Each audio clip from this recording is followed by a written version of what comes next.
After she pays for my trip, I'll throw her in a nursing home. I heard this when my daughter-in-law forgot to hang up the phone. I panicked. I really paid for her one-way ticket, but when I decided to freeze her cards, I'm glad to have you here.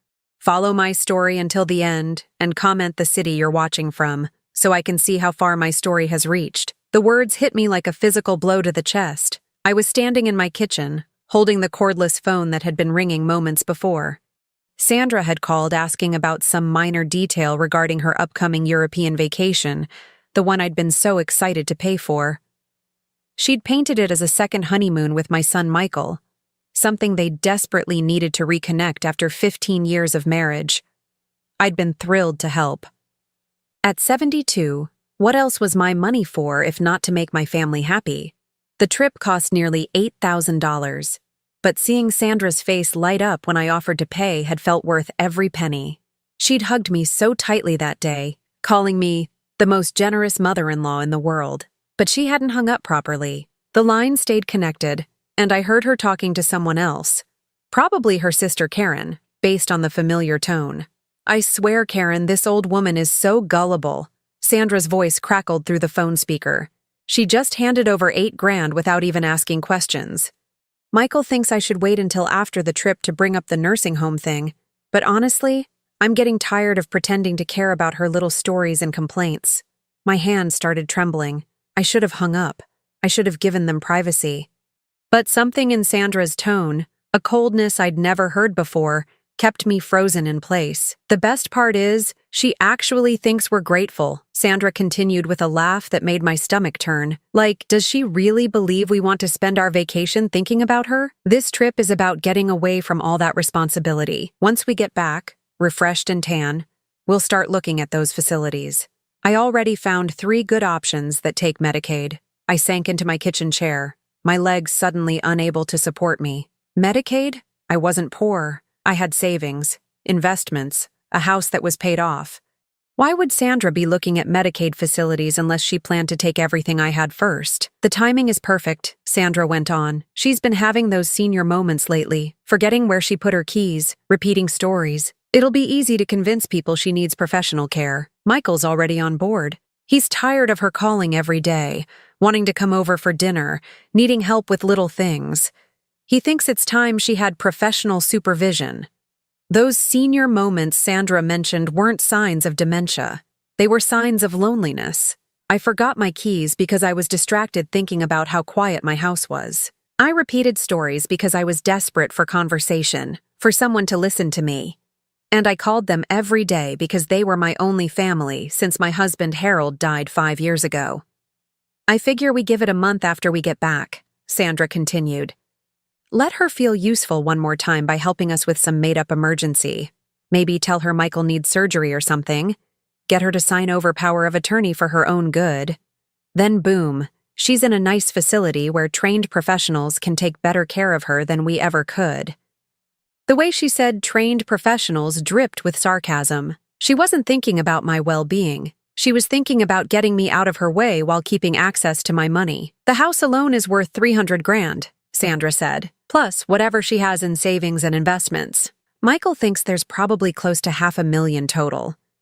Not bad for putting up with an old lady's neediness for a few more weeks. $500,000. They'd been calculating my worth like I was already dead. My chest felt tight, and for a moment I worried I might be having a heart attack. The stress, the shock, the complete betrayal of trust, it was overwhelming. But then I heard Sandra's voice again, and instead of pain, I felt something else rising in my chest, something harder and colder. I just have to keep playing the loving daughter-in-law role until after the trip, Sandra said. Smile when she shows me pictures of Michael as a baby for the 100th time. Pretend to care about her garden or her book club stories. Act grateful for her generous gift. God, if she only knew how much I resent having to perform gratitude for money that should have been ours years ago anyway. Money that should have been theirs? I'd worked for 40 years, saved every penny, sacrificed vacations and luxuries so I could leave something for Michael. But apparently, they thought they were entitled to it now, while I was still alive, still capable of making my own decisions. The best part is she'll probably thank us for putting her somewhere safe, Sandra laughed again. She's so desperate for approval. She'll convince herself we're doing it out of love. We won't have to feel guilty because she'll actually be grateful. That laugh, cruel and calculating, finally broke whatever spell had kept me listening. I hung up the phone with shaking hands and sat in my kitchen as the late afternoon sun slanted through the windows Harold had installed when we first bought this house 35 years ago. The silence felt different now. Before, it had been lonely. Now, it felt dangerous. I was alone in this house with no one to protect me from people who saw me as nothing more than a bank account with an inconvenient old woman attached to it. I thought about all the times Sandra had complimented my cooking, asked for my recipes, brought her children over to visit their grandmother. Had it all been performance? Had every hug, every "I love you too, Mom Ruth," every grateful smile been calculated manipulation? My hands were still shaking as I reached for my purse and pulled out my checkbook. There, in my own handwriting, was the check I'd written just 2 days ago. $8,000 made out to Romantic European Getaways Travel Agency. I'd been so proud to give them this gift, so happy to see Sandra's excitement. The irony was bitter. I'd just paid for their celebration trip, the trip they'd take before putting me away like an unwanted piece of furniture. But as I sat there staring at that checkbook, something shifted inside me. The shock was fading, replaced by a clarity I hadn't felt in years. Sandra and Michael thought they were so clever, planning my life without my knowledge, calculating my worth, deciding my future. They had no idea who they were dealing with. I might be 72, but I wasn't helpless. I wasn't confused. And I certainly wasn't going to go quietly into whatever facility they'd chosen for me. I walked to my bedroom and opened the old wooden jewelry box where Harold used to keep his important papers. In the back, behind my grandmother's pearls, was a business card that was 5 years old but still valid. Margaret Hayes, estate attorney. She'd handled Harold's will and had told me to call if I ever needed anything. It was time to make that call. Sandra wanted to play games with my money and my life? Fine. But she was about to learn that this particular game had rules she didn't know about, and I was much better at it than she could possibly imagine. The phone felt steadier in my hand this time as I dialed Margaret's number. Sandra and Michael thought they held all the cards, but they'd made one crucial mistake. They'd underestimated me. Margaret Hayes agreed to see me the next morning, though I could hear the concern in her voice when I called. "Ruth, you sound upset. Is everything all right?" I told her I needed to discuss some estate planning matters urgently, and she cleared her schedule for 9 a.m. I barely slept that night. Every time I closed my eyes, I heard Sandra's laugh echoing in my head. The cruel amusement in her voice when she talked about my senior moments and how grateful I'd be for professional care. I kept replaying conversations from the past months, searching for signs I'd missed. How many times had Sandra exchanged knowing looks with Michael when I repeated a story? How many times had they rolled their eyes behind my back when I asked for help with my computer or wanted to show them photos from my garden club? I'd thought I was sharing my life with them. They'd seen it as evidence of my declining capabilities. The worst part was remembering how hard I'd tried to be the perfect mother-in-law. When Michael brought Sandra home 15 years ago, I'd been determined not to be one of those interfering mothers. I gave them space, respected their decisions, offered help without being pushy. I thought I'd succeeded in building a loving relationship with Sandra, but lying there in the dark, I started remembering things differently, like the time Sandra had complimented my diamond earrings, the ones Harold gave me for our 30th anniversary. "Those are gorgeous, Mom Ruth. They'd look beautiful with my wedding dress for the renewal ceremony we're planning." I'd taken them off right then and given them to her, touched that she'd want to wear something of mine for such an important occasion. But there never was a renewal ceremony. Sandra just kept the earrings. Or the time she'd admired my grandmother's china set, the one I'd been saving to pass down to future generations. "Michael's so lucky to have come from a family with such beautiful heirlooms," she'd said. "I grew up with nothing special like this." Within a week, I'd insisted she take the set for their dining room. "You'll get more use out of it than I do," I'd told her. But they used paper plates for everything and kept the china locked in a cabinet like a trophy. The pattern was there if I'd been willing to see it. Sandra would admire something, make a wistful comment about not having nice things, and I'd immediately offer it to her. She'd protest just enough to make me insist, then accept with tears of gratitude. I'd felt so good about my generosity, so pleased to be able to give my family beautiful things. Now I understood it had been calculated manipulation from the beginning. Margaret's office hadn't changed much in 5 years. The same burgundy leather chairs, the same wall of law books, the same sense of quiet competence. But Margaret looked older, grayer, and when she saw me, her professional smile shifted to genuine concern. "Ruth, you look like you haven't slept. What's happened?" I'd prepared what I was going to say, but sitting there in her office, the words came out in a rush. I told her about the phone call, about Sandra's plans, about the nursing home research and the calculations of my worth. Margaret listened without interruption, taking notes, her expression growing grimmer with each detail. When I finished, she set down her pen and leaned back in her chair. "Ruth, I have to ask, are you having any cognitive issues? Memory problems, confusion, anything that might support their claims?" The question stung, but I understood why she had to ask. "No. I forget where I put my keys sometimes, but I'm 72, not 92. I remember everything clearly, including conversations from 20 years ago. My doctor did a complete physical last month and said I'm in excellent health for my age." Margaret nodded. "Good. We'll want to document that. But Ruth, what exactly do you want to do about this situation? Confronting them directly might make them accelerate their timeline. I'd thought about this all night. I don't want to confront them yet. I want to protect myself first. I want to make sure they can't touch my money or force me into a facility against my will." "Smart approach," Margaret said, pulling out a legal pad. "Let's start with your current estate setup. Who has power of attorney? No one. Harold and I never saw the need, and after he died, I didn't think about it. Good. Who's the beneficiary on your accounts and insurance policies? Michael is the primary beneficiary on everything. I have about $200,000 in savings, another $150,000 in investments. The house is worth about $300,000, and there's a life insurance policy worth another $100,000. Margaret wrote down the numbers. "So about $750,000 total. That's substantial enough to motivate bad behavior." She looked up at me. "Ruth, I need to ask you something difficult. Do you think Michael knows about Sandra's plan?" I'd been dreading this question all night. Michael was my only child, my baby boy who used to crawl into my lap when he had nightmares. The boy who'd cried when he accidentally stepped on a bug, who'd brought me dandelions like they were roses. But that little boy had grown into a man who apparently thought his mother was a burden. "She said he was already on board," I whispered. "She said he was tired of my phone calls and visits." Margaret's expression softened. "I'm sorry, Ruth. That must be devastating." "It is, but I can't let that stop me from protecting myself." "You're absolutely right." Margaret pulled out several documents from her filing cabinet. "Here's what we're going to do.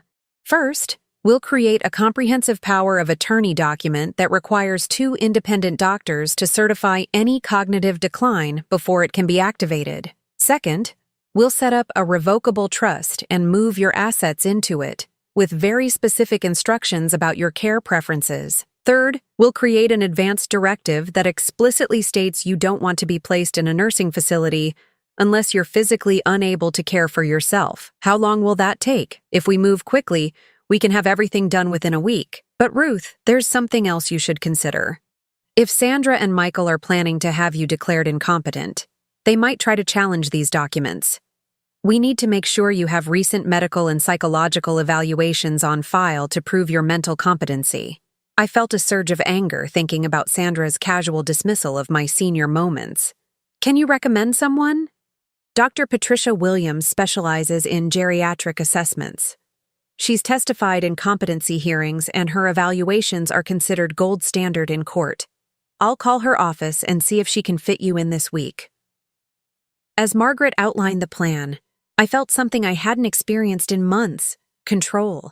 For too long, I'd been drifting through my days, letting Sandra and Michael make decisions about family dinners, holiday plans, even what gifts to buy for the grandchildren. I'd convinced myself I was being accommodating, but really I'd been giving away my power piece by piece. "There's one more thing," Margaret said as she gathered the documents. "You mentioned they're going on this European trip that you paid for. When do they leave?" "Next Friday. They'll be gone for 2 weeks." Margaret smiled. And for the first time that morning, it wasn't sympathetic. It was strategic. Perfect. That gives us time to implement everything while they're away. By the time they come back, you'll be legally protected 6 ways from Sunday. Walking out of Margaret's office, I felt lighter than I had in months. The morning sun seemed brighter, and for the first time since Harold's death, I felt like myself again. Not the lonely widow who was grateful for any attention, not the convenient grandmother who existed to provide financial support, but Ruth Henderson, a woman who'd worked 40 years, raised a son, survived her husband's death, and wasn't about to be discarded like an old piece of furniture. Sandra and Michael thought they were so clever, planning my future without my knowledge.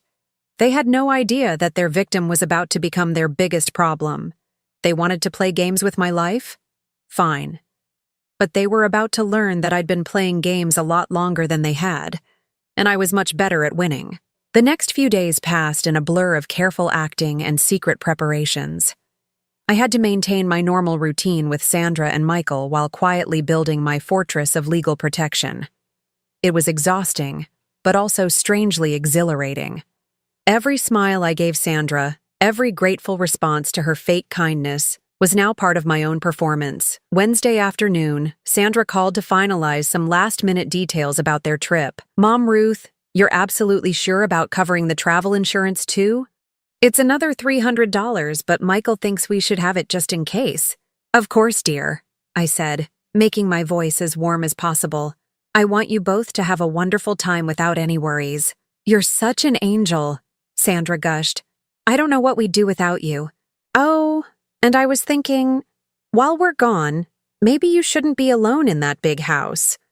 Would you like me to ask my sister Karen to check on you? She could even stay over a few nights if you get lonely." My blood chilled.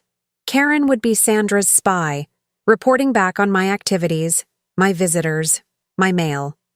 That's thoughtful, but I'll be fine. I have my book club, my garden club, plenty to keep me busy. "Well, if you change your mind, just call Karen directly. I'll give her your number before we leave." After hanging up, I sat in my kitchen feeling like I was living in a spy movie. Sandra was already positioning people to watch me, probably hoping to gather evidence of confusion or declining capability, but two could play that game. Thursday morning, I had my appointment with Dr. Patricia Williams. Her office was in a medical building downtown, and her waiting room was filled with elderly patients and their adult children. I watched the interactions carefully. Some children seemed genuinely caring, asking questions and taking notes. Others seemed impatient, checking their phones while their parents answered the doctor's questions. Dr. Williams was a small, precise woman with kind eyes behind wire-rimmed glasses. She spent 2 hours with me, conducting memory tests, cognitive assessments, and a thorough review of my medical history. She asked me to remember lists of words, solve math problems, draw shapes, and answer questions about current events. "Mrs. Henderson," she said when we finished, "your cognitive function is excellent for someone of any age, let alone 72. Your memory is sharp, your reasoning is clear, and your judgment appears sound. I'm going to prepare a comprehensive report documenting your mental competency. Doctor, can I ask you something? If someone wanted to have me declared incompetent, what would they need to prove?" Her expression grew serious. "They would need medical evidence of significant cognitive decline, documented instances of poor judgment that put you at risk, and testimony from people who interact with you regularly. Based on what I've seen today, anyone making such a claim would need fabricated evidence." That afternoon, I returned to Margaret's office to sign the documents she'd prepared. The power of attorney required 2 independent physicians to certify any cognitive decline. The trust protected my assets from anyone who might try to claim I was incompetent when I created it. The advance directive spelled out my care preferences in clear, unambiguous language. "Ruth," Margaret said as I signed the last page, "there's something else we should discuss. What if they try to manipulate you emotionally? Claim you're hurting Michael, or that you're being cruel to your grandchildren?" I'd been thinking about this too. Michael had 2 children, Emma, who was 16, and Jake, who was 14. They were good kids, but I rarely saw them anymore.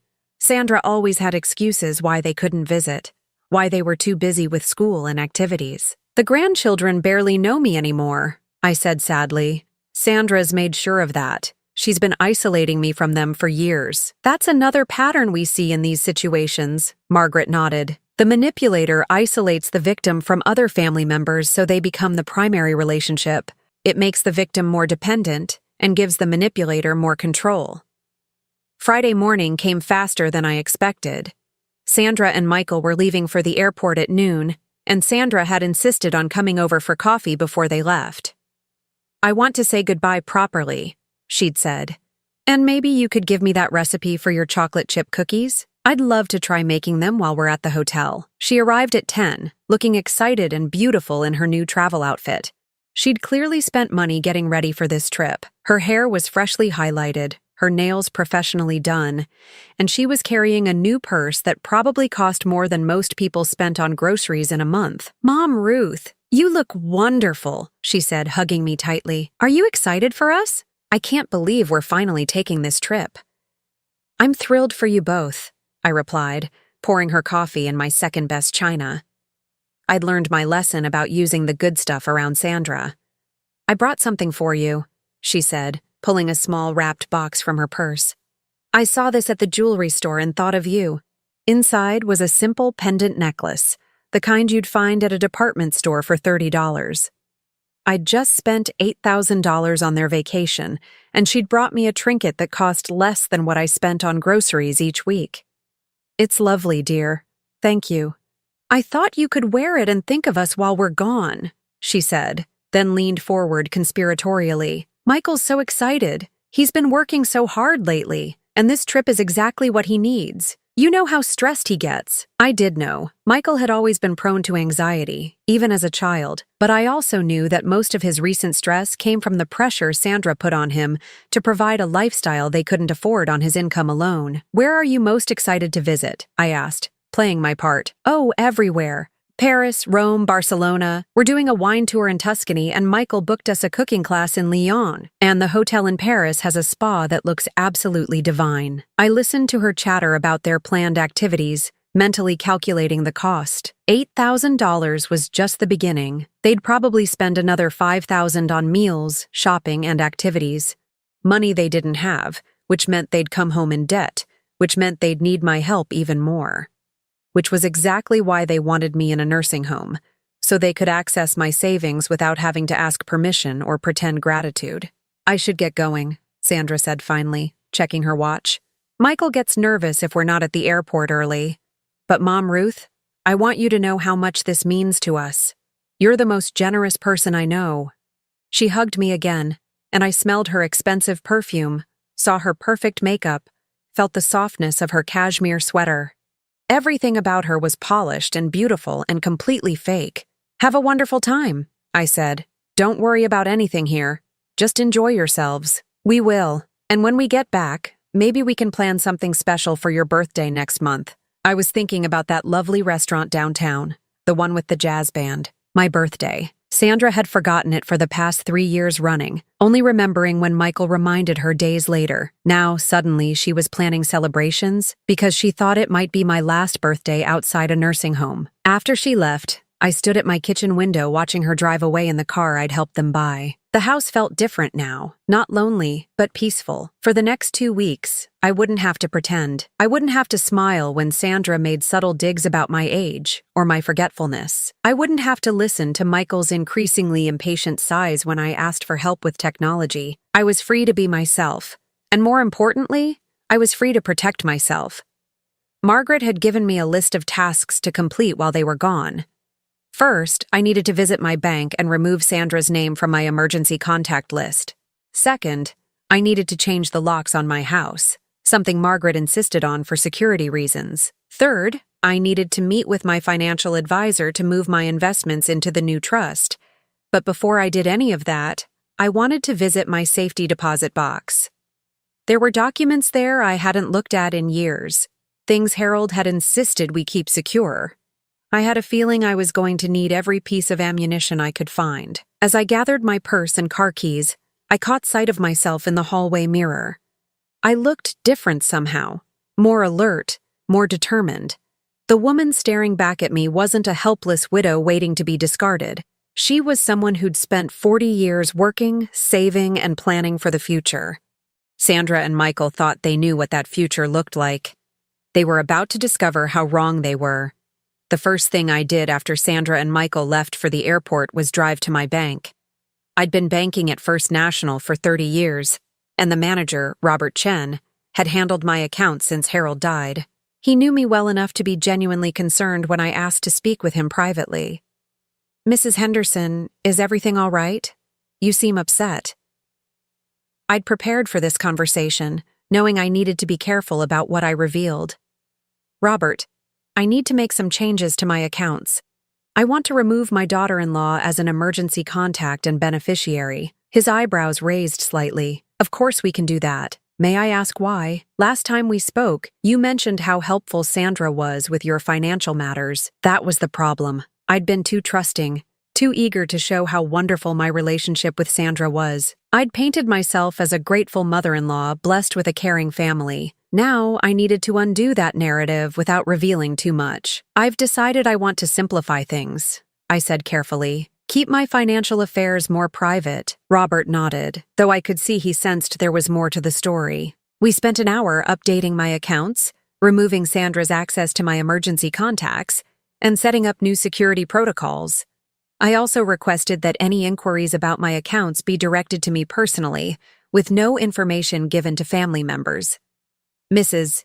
Henderson," Robert said as we finished, "I hope you don't mind me asking, but these changes seem quite sudden. If you're having any concerns about financial abuse or manipulation, we have resources to help." The kindness in his voice almost made me break down. For months, I'd felt so alone, so unsure of my own perceptions. Having a professional validate that my concerns were legitimate was more comforting than I'd expected. "Thank you, Robert. I'm just being cautious." My next stop was the locksmith. I'd never changed the locks in all the years I'd lived in this house, but Margaret had insisted it was necessary.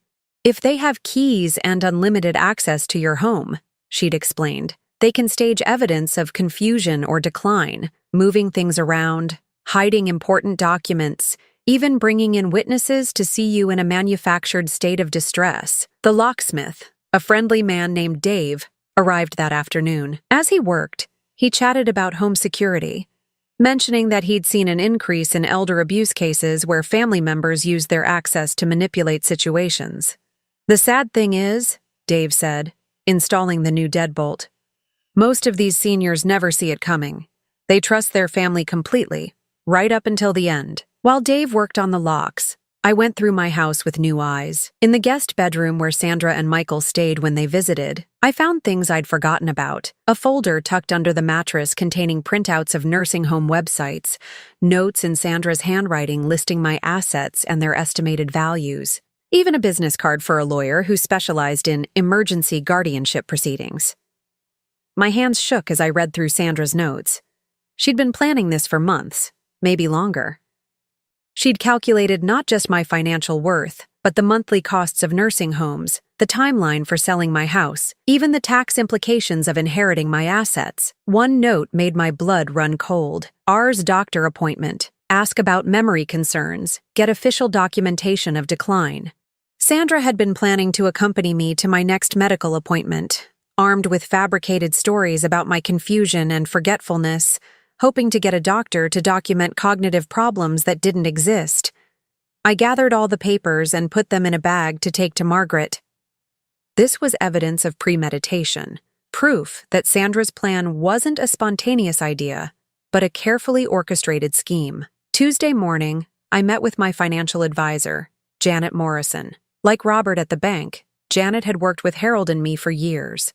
She was a no-nonsense woman in her 50s who'd built her practice on serving retirees and widows. "Ruth, Margaret Hayes called yesterday to discuss setting up your new trust.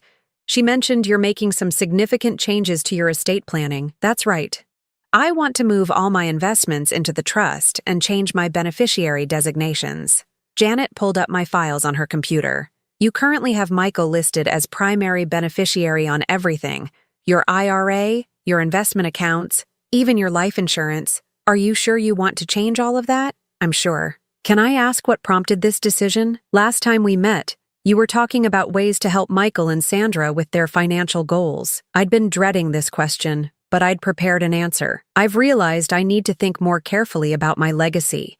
I want to make sure my money goes to causes I care about, not just automatically to family. Janet nodded slowly. That's actually very wise. Many people assume their children will use inherited money responsibly, but that's not always the case. We spent 2 hours restructuring everything. I kept Michael as a beneficiary, but reduced his inheritance to 25% of my estate. The rest would go to charities I'd supported for years: the local animal shelter, the literacy program at the library, the fund for low-income seniors that helped pay for medications and home care. "Ruth," Janet said as we finished, "I have to tell you, this is one of the most thoughtful estate plans I've seen. You're providing for your family while also supporting causes that clearly matter to you. If only she knew the real reason for my sudden philanthropy." But the truth was, sitting in her office, making decisions about my legacy, I felt proud of what I was doing. Sandra and Michael would still inherit a substantial amount, but they wouldn't get everything, and more importantly, they wouldn't get it automatically. The trust I'd established required them to demonstrate genuine need and responsibility before receiving any funds. Wednesday brought an unexpected visitor. Karen, Sandra's sister, rang my doorbell around lunchtime. I'd been expecting this. Sandra had mentioned giving Karen my number, but seeing her on my porch still made my heart race. "Ruth! I hope you don't mind me stopping by. Sandra asked me to check on you while they're away." Karen was younger than Sandra, maybe 35, with the same blonde hair and practiced smile. She was carrying a casserole dish and wearing an expression of exaggerated concern. "That's sweet of you, but I'm doing fine.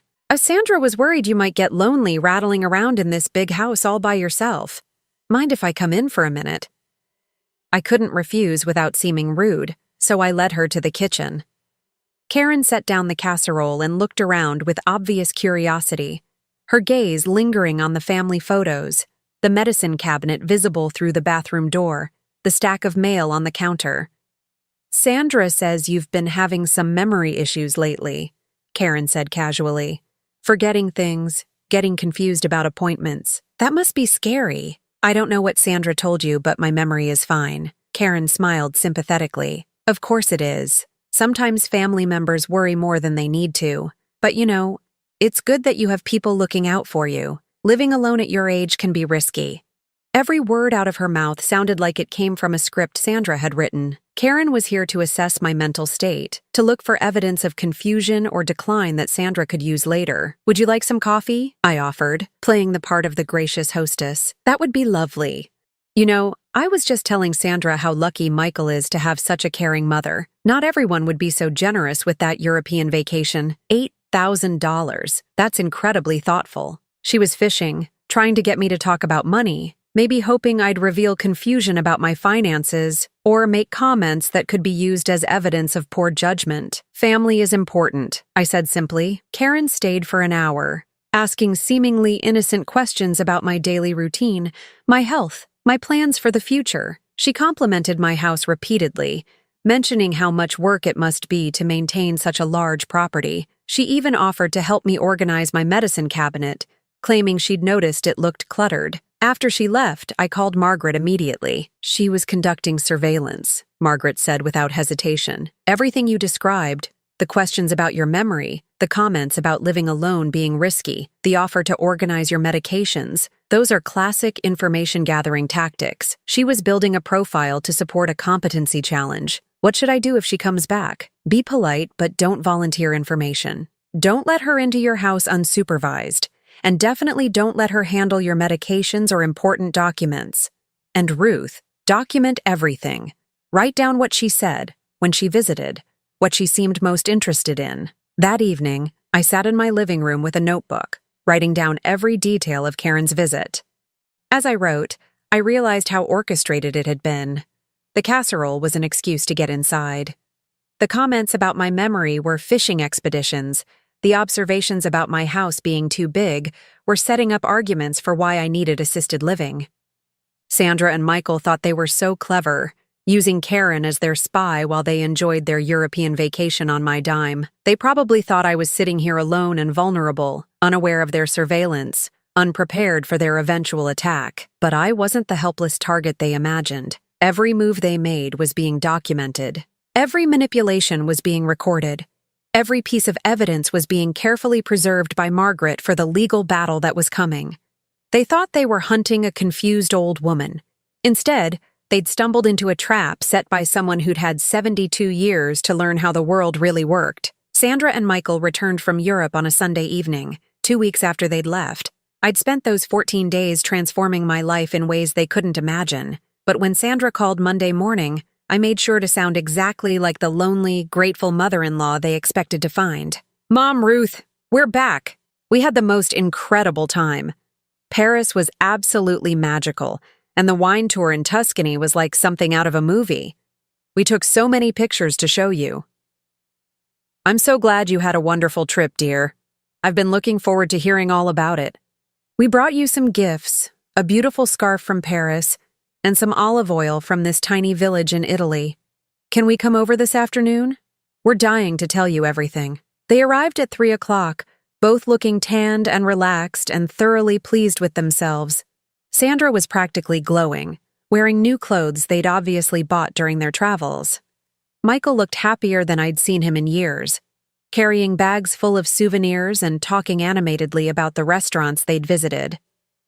"Mom, this trip was exactly what we needed," Michael said, hugging me.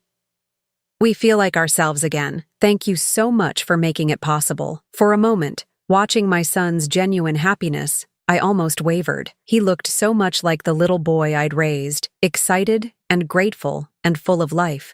But then I remembered Sandra's voice on that phone call, the cruel laughter when she talked about throwing me in a nursing home, and my resolve hardened. "I'm just happy you both enjoyed it," I said, accepting the gifts they'd brought. The scarf was lovely, probably expensive, and the olive oil came in a beautiful hand-painted bottle. For a brief moment, I wondered if I'd misunderstood everything, if maybe Sandra really did care about me. Then she started talking. "You know, Mom, Ruth, Michael and I did a lot of thinking on this trip, about family, about the future, about what's best for everyone." Sandra settled onto my couch with the confident air of someone about to deliver good news. "We realize you must get lonely in this big house all by yourself. Here it comes," I thought. "And we know how hard it must be to keep up with everything. The maintenance, the yard work, all the little things that houses need. So we've been researching some options that might be perfect for you." Michael jumped in, his voice taking on that careful tone people use when they're trying to convince someone to do something they don't want to do. "Mom, there are some really nice senior communities around here. Places where you'd have your own space but also access to activities, social opportunities, even medical care if you need it." "We visited some websites while we were in the hotel," Sandra added.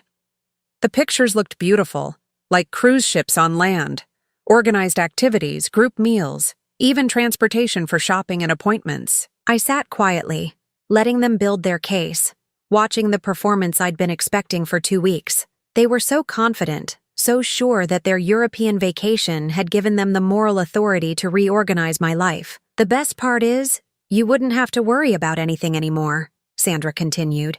"No more struggling with house maintenance or wondering if you're safe living alone. Professional staff would be available 24 hours a day. It's really the responsible thing to do," Michael added. "Dad would want to know you're being taken care of properly." Bringing Harold into it was a low blow, but I kept my expression neutral. "These places sound expensive." Sandra and Michael exchanged a quick glance, the first crack in their performance. "Well, yes, they do cost money," Sandra admitted. "But Mom, you've got this big house just sitting here, and you don't really need all this space anymore. The equity could easily cover years of care in a really nice facility. Plus," Michael added, "you've always said you wanted to make sure your money was used wisely. This would be an investment in your own well-being." I nodded thoughtfully, as if considering their proposal. "You've obviously put a lot of thought into this." "We have," Sandra said, relief evident in her voice. "We love you so much, and we just want what's best for you. We've even made some preliminary inquiries. Nothing binding, of course, just to get an idea of availability and costs." "How thoughtful. And when were you thinking this might happen?" "Well," Michael said, shifting uncomfortably, "sooner is probably better than later. These places often have waiting lists, and at your age, it's better to make the transition while you're still healthy and can adapt easily. At my age, as if 72 was ancient, as if I was already 1 foot in the grave. I see. And you've already looked into specific facilities? Sandra pulled out her phone with barely contained excitement. Actually, yes. There's one called Sunny Meadows that looks perfect. It's only 20 minutes from our house, so we could visit all the time. They have a lovely garden, a library, even a beauty salon. She showed me pictures on her phone, generic stock photos of smiling elderly people in a sterile institutional setting, the kind of place where people went to wait to die. It looks very nice, I said calmly. What did you find out about costs? About $4,000 a month for a basic apartment, Michael said. More if you need additional services. But the house should easily cover several years. $4,000 a month, $48,000 a year. In 5 years, they'd have burned through nearly $250,000 of my money, and I'd be trapped in an institution I never chose. That does seem reasonable, I said, and watched their faces light up with triumph. So you'll consider it? Sandra asked eagerly. Oh, I've done more than consider it. I've made my decision. The shift in the room was immediate. Both Sandra and Michael leaned forward, anticipating my surrender. I've decided that anyone who would plan to throw their mother into a nursing home while she's paying for their European vacation is someone who doesn't deserve to inherit a single dollar from me. The silence that followed was deafening. Sandra's mouth fell open. Michael blinked rapidly, as if he couldn't process what he'd heard. Mom, what are you talking about? Michael asked weakly. I reached into the side table drawer and pulled out a folder containing printouts of the documents I'd found in their guest room, along with a transcript of the phone conversation I'd overheard. I'd had Margaret's office prepare everything neatly, professionally, like evidence in a court case. I'm talking about this, I said, sliding the folder across the coffee table. Your wife's research into nursing homes, her calculations of my net worth, her timeline for getting me declared incompetent. I'm talking about the phone conversation where she laughed about throwing me in a nursing home after I paid for your trip. Sandra's face went white, then red, then white again. You were eavesdropping on my private conversations? You forgot to hang up the phone, I said calmly. And it wasn't private when you were discussing my life and my money. Michael grabbed the folder and started reading, his face growing paler with each page. Sandra, what is this? These notes about Mom's assets, about guardianship proceedings. Did you really write all this? I was just researching options, Sandra said desperately, making sure we were prepared in case Mom needed help. This isn't what it looks like. Really? I asked, because it looks like you've been planning to steal my life savings and warehouse me in an institution while pretending it's for my own good. That's not. We would never. Sandra was stammering now, her careful composure completely shattered. You said, and I quote, after she pays for my trip, I'll throw her in a nursing home. You laughed about how gullible I am.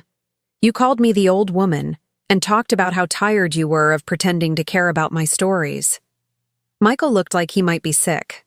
Mom, if Sandra said those things, I had no idea. Actually, you did, I interrupted, pulling out another sheet of paper. According to these notes, you were already on board with the nursing home plan. You were tired of her calling every day and thought it was time I had professional supervision. The betrayal on Michael's face as he realized I knew about his involvement was almost painful to watch. Almost. Mom, I never said those exact words. Maybe not those exact words, but you agreed to the plan. You participated in it. You were willing to let your wife manipulate me into signing over my independence so you could live comfortably on my money. Sandra suddenly found her voice again, and her tone shifted from defensive to aggressive. You know what? Fine. Maybe I did say those things, but it's true, Ruth. You are getting older. You do forget things. You do need more help than you used to. We were trying to plan for the inevitable. The inevitable, I repeated. You mean the inevitable moment when you could steal my money legally? It's not stealing if it's family money, Sandra snapped, finally showing her true colors. Michael is your only child. That money should be ours anyway. We're just trying to make sure it's managed responsibly. Responsibly? Like the way you've managed your own finances? Constantly asking for loans? Living beyond your means? Relying on me to bail you out whenever you make poor decisions? Michael was staring at Sandra like he'd never seen her before. Sandra, how could you say it's family money? It's Mom's money. She worked for it. She saved it. She gets to decide what to do with it. Oh, please. Sandra laughed bitterly. Don't act like you haven't been thinking the same thing. How many times have you complained about having to visit her, having to listen to her repeat the same stories, having to help her with things she should be able to handle herself? That's different from planning to institutionalize her against her will, is it? Because you seemed pretty interested when I mentioned how much easier our lives would be if she was somewhere safe with professional care. I watched this fight unfold with a mixture of satisfaction and sadness. My son and daughter-in-law were tearing each other apart, revealing the ugly truth beneath their marriage, and I was the cause of it. But I was also the victim of it. Enough, I said finally. Both of them turned to look at me, remembering I was still in the room. I think you've both said more than enough, Mom, Michael started, but I held up my hand. I want you both to leave. Now. And I want you to understand something very clearly. You will never get another penny from me. You will never have access to my accounts, my house, or my decisions about my own life. If you try to have me declared incompetent, you'll find that I've taken steps to protect myself legally. And if you try to contest my will, you'll discover that most of my money is going to charity anyway. Sandra's face contorted with rage. You can't do this to us. We have children to think about, a mortgage to pay. You can't just cut us off. Watch me, I said, standing up and walking to the front door. Your financial problems are not my responsibility. Your poor decisions are not my fault. And your greed is not my problem to solve. Mom, please, Michael said, his voice breaking. Can't we talk about this? Can't we work something out? For a moment, hearing the pain in my son's voice, I almost wavered, but then I remembered Sandra's cruel laughter, the casual way she'd discussed discarding me, the years of manipulation and emotional abuse disguised as love. The time for talking was before you decided to treat me like a bank account with an inconvenient old woman attached to it, I said. Now, I think it's time for you both to learn what life looks like when you have to take care of yourselves. They left without another word, Sandra stomping to their car while Michael looked back at me with an expression of loss and regret that might have been genuine. But it was too late for regret, far too late. As I watched them drive away, I felt something I hadn't experienced in years, complete and utter peace. The confrontation I'd been dreading was over, and I'd survived it. More than survived. I'd won. 6 months had passed since that confrontation in my living room, and my life had transformed in ways I never could have imagined. The house felt different now. Not empty, but peaceful. The silence that had once felt oppressive now felt like freedom. I could wake up when I wanted, eat what I pleased, watch my television shows without anyone sighing impatiently or checking their phones. The legal protections Margaret had put in place proved to be exactly what I needed. 2 weeks after Sandra and Michael left that day, they'd attempted to challenge my competency through an attorney they'd hired. But Dr. Williams' comprehensive evaluation, combined with the documented evidence of their manipulation, made their case impossible to pursue. Their lawyer had actually advised them to drop the matter entirely to avoid potential charges of attempted elder abuse. I'd heard through mutual acquaintances that they'd struggled financially without my support. Michael had been forced to take a second job, and Sandra had gone back to work full-time for the first time in years. Their European vacation, it turned out, had been charged to credit cards they couldn't afford to pay off. Without my safety net, they'd been forced to face the reality of their spending habits. Part of me felt sorry for them, especially for Michael, but a larger part of me recognized that learning to stand on their own feet was the best thing that could happen to them.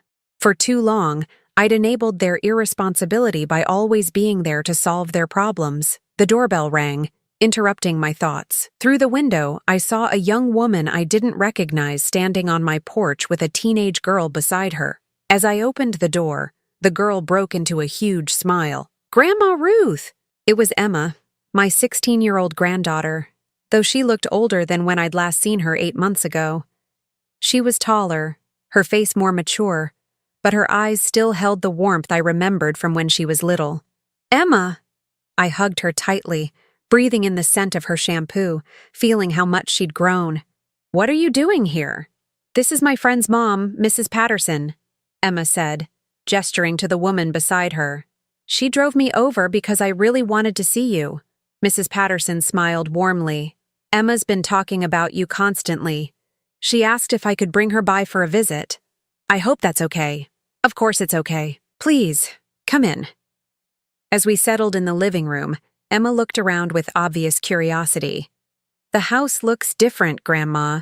Brighter somehow. She was right.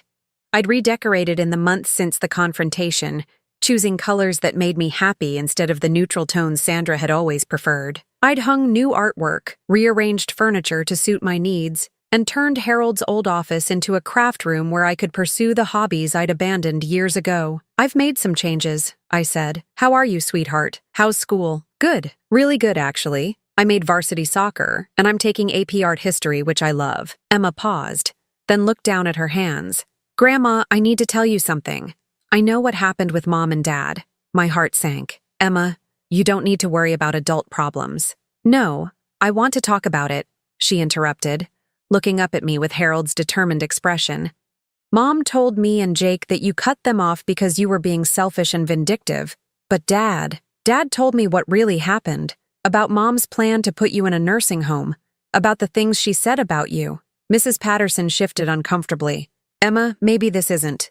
It's okay, I told her, then turned back to Emma. What did your father tell you? He told me about the phone call you overheard, about the research Mom did, about how they were planning to use your money and then put you away. He cried when he told me, Grandma. I've never seen my dad cry before. My throat tightened. Despite everything, knowing that Michael felt genuine remorse provided some comfort. He said he went along with it because Mom convinced him it was for your own good, but that he realized afterward how wrong it was. He's been trying to figure out how to apologize to you, but he doesn't think you'll ever forgive him. And what do you think about all of this? I asked carefully. Emma was quiet for a moment, choosing her words carefully. I think what Mom planned was horrible, and I think Dad should have stood up to her instead of going along with it. But I also think maybe you both made mistakes. What kind of mistakes do you think I made?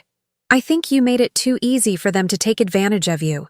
Mom's always been kind of manipulative, even with me and Jake.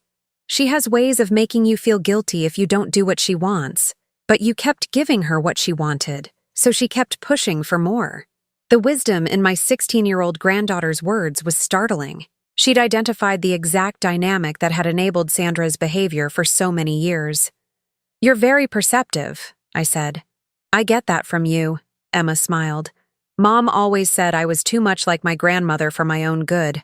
I think she meant it as an insult, but I took it as a compliment. Mrs. Patterson spoke up gently. Emma's been having a hard time at home since all this happened. Her parents are, well, they're struggling, fighting a lot, blaming each other. She asked if she could spend some time with you, if you're open to that. I would love that, I said immediately. But Emma, what about your parents? Won't they object? Dad said I could make my own decisions about whether to see you. Mom. Well, Mom said a lot of things I'm not going to repeat. But I'm 16, Grandma.